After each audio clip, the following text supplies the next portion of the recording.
Hi guys, this is Klazart bringing another audio commentary, and this time I'm commentating on the OSL round of 16 day 3 matchup between Bisu and Hwasin, being played in the same battle-scarred battleground that was the feature of an epic struggle between these two players just, I think, less than perhaps a week ago, and that is Outsider. We had an absolutely epic match, and it looks like we've got similar starting positions for these two guys as well.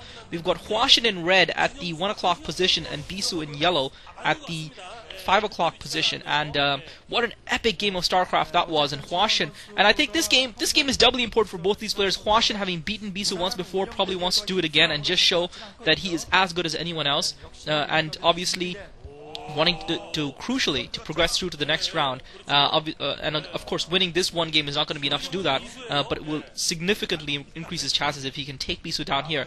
Bisu, on the other hand, is looking for revenge. He's out for blood. He's been beaten once, and he does not like being beaten. Bisu is one of those players who really doesn't like to lose, and he has been so consistent for such a long time. People were beginning to question his commitment, perhaps. And if not his commitment, certainly some people were beginning to question whether or not Bisu was still at the top of his game and whether he was starting to slip. And he answered that quite emphatically with his performances in the MSL to come back in the losers matches, in the losers finals, in some brilliant, even though we saw a couple of missteps from him. I fear that a misstep today from Bisu will be punished quite stringently by Hwasin. I don't think Hwasin would let him come back the way other players did, the way Free did. I don't think Hwasin would allow that to happen. So Bisu's got to be solid here, and we know that he's got the capability to be solid. And both players starting off pretty standard, Bisu taking his gateway, and similar to Hwasin starting up his racks straight away. And it'll be interesting to see. Hwasin put some pressure on Bisu early on, and that was what ultimately won him the game in the previous matchup. And it'll be interesting to see whether Hwasin can do that again against Bisu, and how Bisu responds and reacts to it. I'm sure Bisu will be ready for it this time around and not let Hwasin catch him off guard the way he did in the previous game. And the other thing, of course, is that this is the OSL matchup. This is the OSL group, and Bisu was expected to comfortably walk through this group. I mean, we've got Gogo and Hwasin in the group, and those are both players that Bisu would have been, on paper, been expected to beat.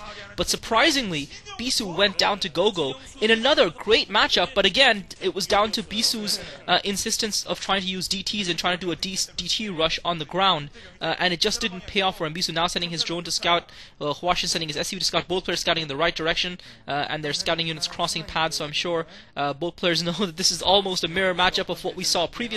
Bisu's got that one out on that ramp, blocking it, and Hwasin's not going to be able to get up that narrow ramp to scout in Bisu's base. Hwasin has blocked off his ramp with the racks and 2 supply depots, so Bisu's not going to be able to get his probe in there to scout. Hwasin, meanwhile, building a factory behind that wall, and it'll just be down to what Bisu thinks Hwasin's up to, and Hwasin's got a marine out as well, so any hopes Bisu had of trying to sneak that probe through are gone in the dust. Hwasin with an SCV now, looks like he might be looking to expand here, guys. Looks like we might be seeing one fac into CC from Hwasin.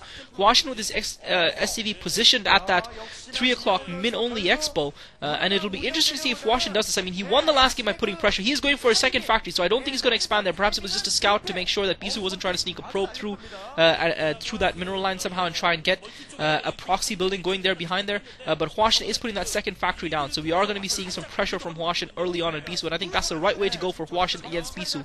That is the strategy that would really give him the best chance. I don't think he's really suited to playing that long macro game. I don't think it really suits his style of play. So Hwasin putting that second factory down as well. Bisu again with the Zealot coming up to Hwasin's base. Bisu now putting down the robotics facility. And again, as expected, Bisu going for a one-base build.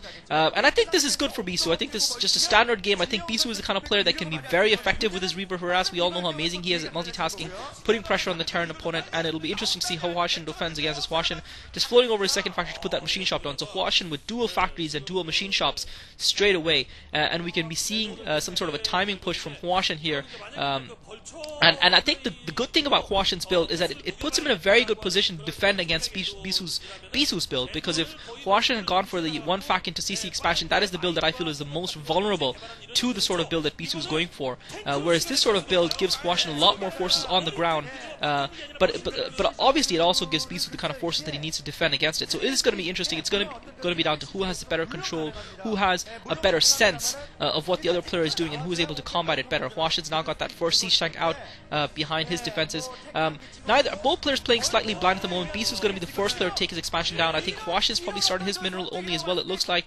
So both players, I mean, if this was a mirror matchup between the similar races, you could argue that both players with very similar builds. Hwasin with both machine shops spinning away.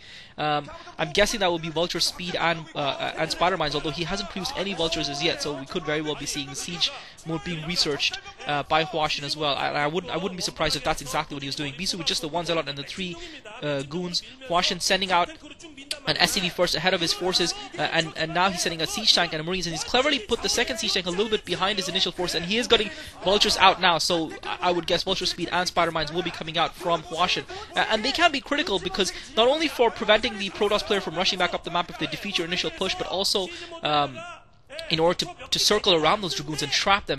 Bisu has got an observer out, so he will be seeing Hwasin bringing SCVs out as well. Hwasin is committing himself here big time, guys. Hwasin going for a crazy attack. He wants to kill Bisu early game. He wants to take a decisive advantage against Bisu. Bisu, however, has got that expo, only the one expo, and I think he might be in a decent position, but what Hwasin is going to try and do is lock Bisu down